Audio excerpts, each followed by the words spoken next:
ಕರ್ನಾಟಕದ mystery lady Sujata Bhat ಇವತ್ತು ಅವ್ರು ನನ್ನ ಜೊತೆಗಿದ್ದಾರೆ. ಮಗಳ ಅಸ್ಥಿ ಕೇಳ್ಕೊಂಡು ಬಂದರು. ಪ್ರತಿಯೊಬ್ಬರಿಗೂ ಆಸ್ತಿ ಅಂದರೆ ಅವರ ಮರ್ಯಾದೆ. ಆದರೆ ಅವರಿವತ್ತು ಮಗಳ ಅಸ್ಥಿ ಕೇಳ್ಕೊಂಡು ಬಂದಮೇಲೆ ಅವರ ಮರ್ಯಾದೆನೇ ದೊಡ್ಡ ಪ್ರಶ್ನೆ ಆಗಿಬಿಟ್ಟಿದೆ. ಅವ್ರಿಗೆ ಸಾಕಷ್ಟು ಪ್ರಶ್ನೆಗಳು ಕೇಳೋಕಿದೆ. ಕರ್ನಾಟಕದ ಜನತೆ ಅನನ್ಯ ಭಟ್ ಕತೆ ಏನು, ಅವ್ರ ಕತೆ ಏನು ಅಂತ ಬನ್ನಿ ಸುಜಾತಾ ಭಟ್ ಅವ್ರನ್ನೇ ಮಾತಾಡ್ಸೋಣ. ನಮಸ್ಕಾರ. ನಮಸ್ಕಾರ ಅಮ್ಮ, ನಾನು ಡೈರೆಕ್ಟಾಗಿ ಕ್ವೆಶ್ಚನ್ ಕೇಳ್ಬಿಡ್ತೀನಿ.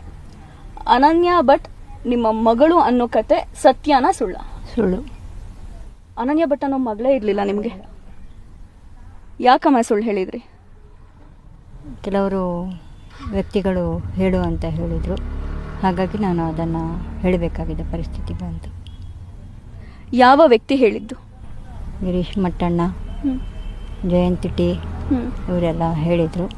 ಹಾಗಾಗಿ ನಾನು ಆ ಒಂದು ಇದನ್ನು ನಾನು ಆಸ್ತಿಯ ಇದಕ್ಕೋಸ್ಕರ ಈ ವಿಚಾರವನ್ನು ಹೇಳಿ ಅಂತ ಹೇಳಿದರು, ಅದಕ್ಕೆ ಹೇಳಿದ್ದೆ ನಾನು. ನಿಮಗೆ ಆಸ್ತಿ ಸಮಸ್ಯೆ ಇತ್ತು, ಅದಕ್ಕೋಸ್ಕರ ಅವರು ಈ ಕಥೆನ ಹೇಳ್ಕೊಟ್ರು, ನೀವು ಹೇಳಿದ್ರಿ. ಹೌದು. ಎಷ್ಟು ನಿಮಗೆ ಡಿಮ್ಯಾಂಡ್ ಮಾಡಿದ್ರು? ದುಡ್ಡಿಗೋಸ್ಕರನ ನಿಮ್ಮ ಆಸ್ತಿ ಬರಲಿ ಅಂತನ? ನನಗೆ ದುಡ್ಡಿಗೋಸ್ಕರ ಯಾರು ಡಿಮ್ಯಾಂಡ್ ಮಾಡಿಲ್ಲ. ನಾನು ಯಾರಿಗೂ ದುಡ್ಡಿಗೋಸ್ಕರ ಡಿಮ್ಯಾಂಡು ಮಾಡಲೂ ಇಲ್ಲ. ನಾನು ಆಸ್ತಿ ನನ್ನ ಸೈನ್ ಇಲ್ಲದೆ, ನನ್ನ ಒಂದು ಇದಿಲ್ಲದೆ ಹೇಗೆ ಕೊಟ್ಟರು ಅನ್ನುವಂಥ ಒಂದು ಮಾಹಿತಿಯನ್ನು ನಾನು ಕೇಳಿದೆ.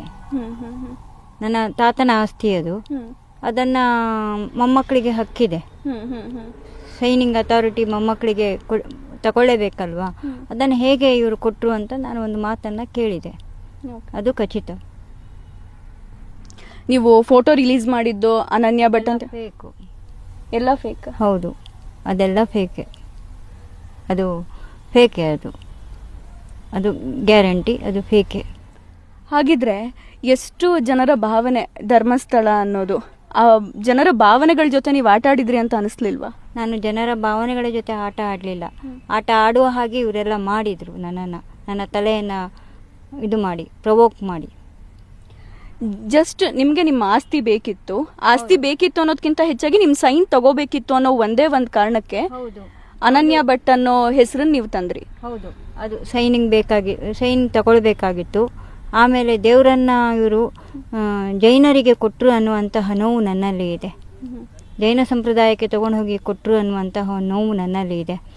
ಆಮೇಲೆ ಏನು ಅಂತ ಹೇಳಿದರೆ, ಆ ದೇವರನ್ನು ಯಾವುದಾದ್ರೂ ಒಂದು ಟ್ರಸ್ಟಿಗೆ ಕೊಡ್ಬೋದಾಗಿತ್ತು. ಬೇಕಾದಷ್ಟು ದೇವಸ್ಥಾನಗಳಿದ್ವು, ಅಲ್ಲಿಗಾದರೂ ಕೊಟ್ಟಿದ್ರೆ ನನಗೆ ನಾನು ಈ ಪ್ರಶ್ನೆಯನ್ನು ನಾನು ಇದು ಮಾಡ್ತಿರಲಿಲ್ಲ.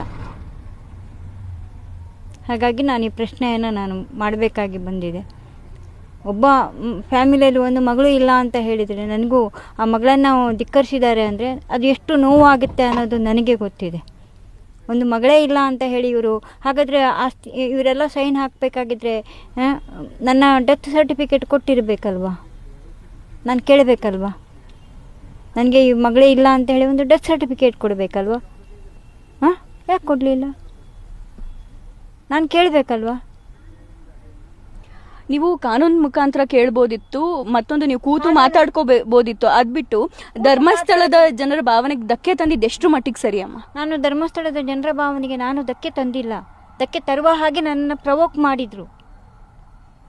ಎಷ್ಟೊಂದು ಧರ್ಮಸ್ಥಳ ಗ್ರಾಮಕ್ಕೆ, ನಾನು ಧರ್ಮಸ್ಥಳ ದೇವಸ್ಥಾನಕ್ಕೆ ನಾನು ಯಾವತ್ತೂ ಧಕ್ಕೆ ತಂದಿಲ್ಲ.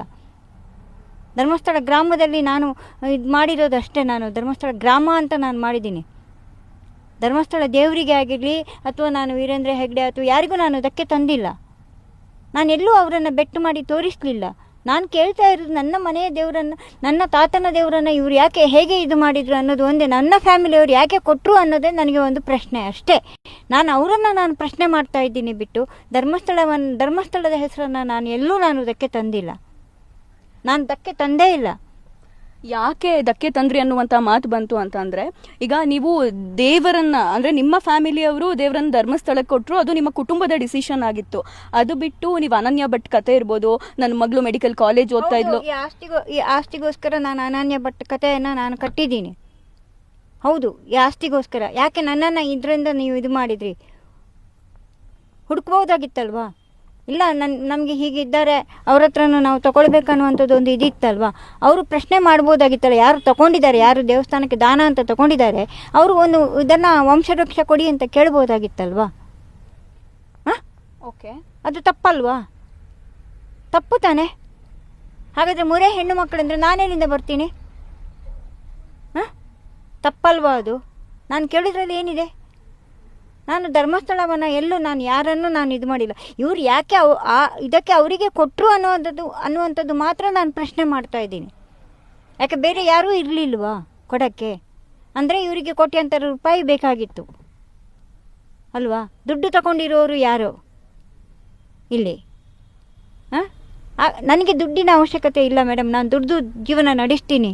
ನನಗೆ ದುಡ್ಡಿನ ಅವಶ್ಯಕತೆ, ನನಗೆ ದುಡ್ಡು ಬೇಕು ಅಂತ ನಾನು ಎಲ್ಲೂ ಇದು ಮಾಡಲಿಲ್ಲ, ಭಿಕ್ಷೆನೂ ಎತ್ತಿಲ್ಲ. ನಾನು ಸ್ವತಃ ನಾನು ಸ್ವಾಭಿಮಾನಿ. ನಾನು ದುಡ್ದು ತಿಂತೀನಿ ಬಿಟ್ಟು ನಾನು ಯಾರ ಹಂಗಲ್ಲೂ ನಾನು ಬದುಕಲಿಕ್ಕೆ ಇಷ್ಟ ಇಲ್ಲ. ಇಷ್ಟು ವರ್ಷದಿಂದನೂ ಯಾರ ಹಂಗಲ್ಲೂ ನಾನು ಬದುಕಲಿಲ್ಲ. ಲಿವಿಂಗ್ ಟುಗೆದರಲ್ಲಿ ಇದ್ರೂ ನಾನು ದುಡ್ದು ನಾನು ಅವರನ್ನು ಸಾಕಿದ್ದೀನಿ ಬಿಟ್ಟು ನಾನು ಯಾರ ಹಂಗಲ್ಲೂ ನಾನು ಬದುಕಲಿಲ್ಲ ಮೇಡಮ್. ಖಂಡಿತ ನನಗೆ ನಿಮ್ಮ ನೋವು ಅರ್ಥ ಆಗ್ತಿದೆ.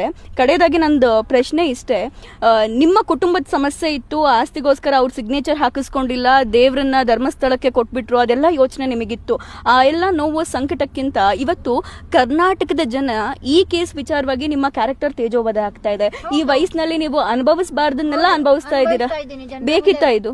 ನನಗೆ ಬೇಡ ಆಗಿತ್ತು. ಇವರೆಲ್ಲ ನನ್ನನ್ನು ಒಂದು ಕೂಪ ಮಾಡಿಕೊಂಡು ನನ್ನನ್ನು ನನಗೆ ಈ ರೀತಿಯೆಲ್ಲ ಆಗುತ್ತೆ, ಇಷ್ಟರ ಮಟ್ಟಕ್ಕೆ ಹೋಗುತ್ತೆ ಅನ್ನೋದು ನನಗೆ ಗೊತ್ತಿರಲಿಲ್ಲ ಮೇಡಮ್. ದಯವಿಟ್ಟು ನನ್ನ ಒಂದು ಇದನ್ನು ಇವರು ದುರುಪಯೋಗ ಮಾಡ್ಕೊಂಡು ಬಿಟ್ಟರು. ಈ ಲೆವೆಲಿಗೆ ಹೋಗುತ್ತೆ, ಈ ಲೆವೆಲ್ ಮಾಡ್ತಾರೆ ಅನ್ನುವಂಥದ್ದು ನನಗೆ ಗೊತ್ತಿರಲಿಲ್ಲ ಮೇಡಮ್. ದಯವಿಟ್ಟು ನನಗೆ ಗೊತ್ತಿಲ್ಲ ಈ ಲೆವೆಲಲ್ಲಿ, ಇಷ್ಟೊಂದು ದೊಡ್ಡ ಲೆವೆಲಲ್ಲಿ ಈ ರೀತಿ ಆಗುತ್ತೆ.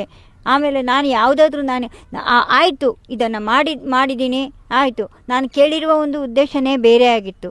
ಆದರೆ ನನ್ನನ್ನು ಇನ್ವೆಸ್ಟಿಗೇಟ್ ಮಾಡಿ ನನ್ನ ತೇಜೋವಧೆ ಮಾಡುವಂಥವ್ರು ಯಾರು ಸರ್? ಇವರು ಎಲ್ಲಿ ಇಡಬೇಕು ಅಲ್ಲಿ ಇರಬೇಕಾಗಿತ್ತು. ಇಲ್ಲಿ ನನ್ನನ್ನು ಒಂದು ಮಾತು ಕೇಳ್ಬೋದಾಗಿತ್ತಲ್ವ? ಯಾಕೆ ಕೇಳಿಲ್ಲ? ತೇಜೋವಧೆ ಯಾಕೆ ಮಾಡಬೇಕು? ಒಂದು ವಯಸ್ಸಾದವರನ್ನು ತೇಜೋವಧೆ ಮಾಡೋದು ಈ ವಯಸ್ಸಿನಲ್ಲಿ ಅವರಿಗೆಷ್ಟು ಸಮಂಜಸ? ನಿಮ್ಮ ವಯಸ್ಸು ಅದೆಲ್ಲದೂ ಒಂದ್ ಕಡೆ ಆದ್ರೆ ಅಮ್ಮ, ಇಲ್ಲಿ ಕರ್ನಾಟಕದ ಜನರಿಗೆ ಏನ್ ಮ್ಯಾಟರ್ ಆಗುತ್ತೆ ಅನ್ನೋದಿದ್ರೆ, ನೀವು ಅನನ್ಯ ಭಟ್ ಕತೆ ಹೇಳಿದಾಗ ಇಡೀ ಕರ್ನಾಟಕದ ಜನತೆ ಅನ್ಕೊಳ್ತು ನನ್ನ ಮನೆ ಮಗಳಿಗೆ ಆಗಿದ್ದ ಅಂತ. ಬಟ್ ಅದು ಸುಳ್ಳು ಅಂತ ಗೊತ್ತಾದಾಗ ಅವರ ಭಾವನೆಗಳಿಗೆ ಧಕ್ಕೆ ಬರೋದಿದೆ ಅಲ್ವಾ? ನೀವೆಂತ ನೋವಲ್ಲಿದ್ದೀರಾ, ಅದನ್ನ ಆ ಸುಳ್ಳನ್ನ ನಂಬಿದವರು ಅಷ್ಟೇ ನೋವಲ್ಲಿದ್ದಾರೆ. ಹಾಗಾಗಿ ನೀವಿವತ್ತು ಕರ್ನಾಟಕದ ಜನತೆಗೆ ಕ್ಷಮೆ ಕೇಳಬೇಕು, ಧರ್ಮಸ್ಥಳದ ಭಕ್ತಾದಿಗಳಿಗೆ ಕ್ಷಮೆ ಕೇಳಬೇಕು. ಯಾಕಂದ್ರೆ ಒಂದ್ ಕ್ಷಣ ಅನಿಸ್ತು, ಅಯ್ಯೋ ದೇವಸ್ಥಾನಕ್ಕೆ ಬಂದಿರೋ ಮೆಡಿಕಲ್ ಕಾಲೇಜ್ ಓದ್ತಿರೋ ಹುಡುಗಿಗೆ ಈ ರೀತಿ ಆಗ್ಬಿಡ್ತಲ್ಲ ಅಂತ ಇಡೀ ಕರ್ನಾಟಕ ಅನುಕಂಪ ತೋರಿಸ್ಬಿಡ್ತಲ್ಲಮ್ಮ. ಹೌದು, ನಾನು ಅದಕ್ಕೋಸ್ಕರ ನಾನು ಸಮಗ್ರ ಜನತೆಗೆ, ದೇಶದ ಜನತೆಗೆ, ಕರ್ನಾಟಕ ಜನತೆಗೆ ನನ್ನಿಂದ ತಪ್ಪಾಗಿದೆ, ನನ್ನಿಂದ ನಾನು ಕ್ಷಮೆ ಕೋರ್ತೀನಿ. ಅಷ್ಟೇ ನನ್ನ ಒಂದು ಇದು, ಅಷ್ಟೇ. ದಯವಿಟ್ಟು ನಾನು ಧರ್ಮಸ್ಥಳ ಒಂದು ಇದಕ್ಕೂ ನಾನು ಕ್ಷಮೆಯನ್ನು ಕೋರ್ತೀನಿ. ಇಲ್ಲಿಗೆ ನನ್ನನ್ನು ಮುಕ್ತಿಗೊಳಿಸಿ ಸಾಕು. ನನ್ನ ಜೀವನ ನಾನು ರೂಢಿಸ್ಕೊಂಡು ಹೋಗ್ತೀನಿ, ಅಷ್ಟೇ ಸಾಕು. ದಯವಿಟ್ಟು ಕ್ಷಮಿಸಿ ಅನ್ನುವಂಥದ್ದನ್ನು ನಾನು ಕೇಳ್ತಾ ಇದ್ದೀನಿ. ಅಮ್ಮ, ಅವರು ಈಗ ಹೇಳಿದ್ರಿ ನೀವು, ಅವರು ಬಂದು ನಮಗೆ ಒತ್ತಾಯಪೂರ್ವಕವಾಗಿ ಈಗ ಹೇಳಿಸಿದ್ರು ಅಂತ. ಹೌದು, ನಿಜವಾಗ್ಲೂ ಹೇಳಿಸಿದ್ರ? ಹೌದು, ಹೇಳಿಸಿದ್ರು. ನನಗೆ ಈ ರೀತಿಯಲ್ಲಿ ಆಗುತ್ತೆ ಅನ್ನೋದು, ನನಗೆ ಈ ಪ್ರಪಕಂಡ ಆಗ್ತದೆ ಅನ್ನೋದು ನನಗೆ ಗೊತ್ತಿಲ್ಲ. ಇಷ್ಟೊಂದು ದೊಡ್ಡ ಒಂದು ಇದಾಗುತ್ತೆ ಅನ್ನೋದು ನನಗೆ ಗೊತ್ತಿಲ್ಲ. ಹಾಗಾದ್ರೆ ಈ ನೀವು ಹೇಳಿದ್ರೆ ಗಿರೀಶ್ ಮಟ್ಟಣ್ಣನವರೆಲ್ಲ ಬಂದು ನನ್ನನ್ನ, ಹೌದು, ನನಗೆ ಗೊತ್ತಿಲ್ಲ ಈ ಮಟ್ಟಕ್ಕೆ ಆಗುತ್ತೆ ಅನ್ನೋದು ನನಗೆ ಗೊತ್ತಿಲ್ಲ. ಯಾವಾಗ ನಿಮ್ಮನ್ನು ಮೀಟ್ ಆಗಿದೆ? ಯಾವಾಗ ಅವರು ಮೀಟ್ ಆಗಿದ್ದು ಹೈಕರುನಾಡು ಇದು ಬಂದ ಮೇಲೆ 1 ತಿಂಗಳ 2 ತಿಂಗಳಾದ್ಮೇಲೆ ನನ್ನನ್ನು ಮೀಟ್ ಆಗಿದ್ರು. ಒಬ್ರೇ ಮೀಟ್ ಆದ್ರ? ಎಷ್ಟು ಜನ ಇದ್ರು? ಇಲ್ಲ, ಒಬ್ರೇ ಬಂದು ಮೀಟ್ ಆಗಿರೋದು. ಏನ್ ಹೇಳಿದ್ರು? ಆಯ್ತು, ನಾವಿದ್ದೀವಿ ನಿಮ್ ಜೊತೆಗೆ ಅಂತ ಹೇಳಿದ್ರು. ನಿಮ್ಮ ಮಗಳು ಅಸ್ತಿತ್ವನೇ ಇಲ್ಲ ಅಂತ ಈಗ ಹೇಳಿದ್ರಿ ನೀವು, ಅಂದ್ರೆ ನಿಮ್ಮ ಅನನ್ಯ ಭಟ್ ಅನ್ನೋ ಅಸ್ತಿತ್ವನೇ ಇಲ್ಲ ಅಂತ. ಹಾಗೆ ಹೇಳೋದಕ್ಕೆ ಅವ್ರು ಹೇಳ್ಕೊಟ್ಟಿದ್ದ? ಹೌದು, ಅವರೇ ಹೇಳಿಕೊಟ್ರು. ಎಷ್ಟು ಹಣ ಯಾವುದು ಕೊಡ್ಲಿಲ್ಲ. ಅದನ್ನ ನಾನು ಸುಮ್ನೆ ಇದು ಮಾಡಬಾರ್ದು. ಒಬ್ಬರ ಮೇಲೆ ತೀರಾ ಅಪಪ್ರಚಾರ ಅಥವಾ ಆರೋಪ ನಾನು ಮಾಡಿದ್ರಲ್ಲಿ ಯಾರನ್ನು ಹಣದ ಅಂಶ ಏನಿಲ್ಲ. ಇಲ್ಲ. ಬೇರೆ ಅದಾದ್ಮೇಲೆ ಎಷ್ಟು ಸಲ ಅವರನ್ನ ಭೇಟಿ ಮಾಡಿದಿರಿ? ನಾನು ಮಾಡಿರೋದು 1 ಸಲ. ಆಮೇಲೆ ಇದಕ್ಕೆ ಹೋಗ್ಬೇಕಾಗಿದ್ರೆ, ಡೆಲ್ಲಿಗೆ ಹೋಗ್ಬೇಕಾಗಿದ್ರೆ ಡೆಲ್ಲಿಗೆ ಹೊರಡಿ ಅಂತ ಹೇಳಿದ್ರು, ಅವಾಗ ಹೊರಟಿದ್ದೀನಿ. ನೀವು ಫೋಟೋ ಒಂದು ತೋರಿಸಿದ್ರಿ, ಅದು ಫೇಕು ಮೇಡಮ್. ಕೊನೆಯದಾಗಿ ನಾನು ಹೇಳೋದಿಷ್ಟೇ, ಒಂದು ಸೌಜನ್ಯ ಹೋರಾಟ ಏನ್ ನಡೀತಿತ್ತು, ನಿಮ್ಮ ವಿಚಾರದಿಂದ ತನಿಖೆಯ ದಿಕ್ಕು ಬದಲಾಯಿತು. ಯಾರ್ದೋ ಬೇಳೆ ಬೇಯಿಸ್ಕೊಳಕೋಸ್ಕರ ಅವ್ರೇನ್ ಮಾಡಿದ್ರು, ನಿಮ್ಮ ಹೆಸರನ್ನು ತಗೊಂಡ್ರು, ಇಲ್ದೇ ಇರೋ ಅನನ್ಯ ಭಟ್ ಅನ್ನುವಂಥ ಫೇಕ್ ಕಥೆಯನ್ನ ಸೃಷ್ಟಿ ಮಾಡಿದ್ರು. ಕಂಪ್ಲೀಟ್ ಆಗಿ ಇಡೀ ಸಮುದಾಯವೇ ಯಾರಾದ್ರೂ ನನಗೆ ಅನ್ಯಾಯ ಆಗಿದೆ ಅಂತ ಬಂದ್ರೆ ಅವ್ರನ್ನ ಡೌಟ್ಫುಲ್ ಆಗಿ ನೋಡೋ ರೀತಿ ಅಂತೂ ನೀವು ಮಾಡಿಬಿಟ್ರಿ. ಇಡೀ ಕರ್ನಾಟಕದ ಜನತೆ ಅದಕ್ಕೆ ಬೈಕೊಳ್ತಾ ಇರೋದು. ನಿಜವಾಗ್ಲೂ ಯಾರಿಗಾದ್ರೂ ಅನ್ಯಾಯ ಆಗಿದ್ರೆ ಅವ್ರನ್ನ ನಾವಿವತ್ತು ಡೌಟ್ಫುಲ್ ಆಗಿ ನೋಡುವಂತ ಪರಿಸ್ಥಿತಿ ನಿಮ್ಮಿಂದ ನಿರ್ಮಾಣ ಆಗ್ಬಿಟ್ಟಿದೆ. ಹೌದು, ಅದಕ್ಕೆ ನನ್ನ ಕ್ಷಮೆ ಇರಲಿ. ನೋಡಿದ್ರಲ್ಲ, ಕುಟುಂಬದ್ದೇನೋ ಸಮಸ್ಯೆ ಇತ್ತು, ಅವರ ವೈಯಕ್ತಿಕ ಸಮಸ್ಯೆ ಇತ್ತು, ವೈಯಕ್ತಿಕ ಸಮಸ್ಯೆ ವೈಯಕ್ತಿಕವಾಗೇ ಬಗೆಹರಿಸಿಕೊಳ್ಳಬಹುದಾಗಿತ್ತು. ಆದರೆ ಯಾವುದೋ ಒಂದು 3-4 ವ್ಯಕ್ತಿಯ ಮಾತನ್ನ ಕೇಳಿ ಅವರು ಇಲ್ಲದೆ ಇರೋ ಅನನ್ಯ ಭಟ್ ಕಥೆಯನ್ನ ಸೃಷ್ಟಿ ಮಾಡಿ ಜನರ ಭಾವನೆಗಳಿಗೆ ಧಕ್ಕೆ ತಂದು ಎಷ್ಟೆಲ್ಲ ಕತೆ ಆಯಿತು. ಟೋಟಲಿ ಕರ್ನಾಟಕದ ಜನರಿಗೆ ಈ ಮೂಲಕ ತಿಳಿಸೋದಿಷ್ಟೇ, ಸುಜಾತಾ ಭಟ್ ಅವರು ಹೇಳಿರುವಂತಹ ಅನನ್ಯ ಭಟ್ ಅನ್ನುವಂತಹ ಕಥೆಯೇ ಫೇಕ್.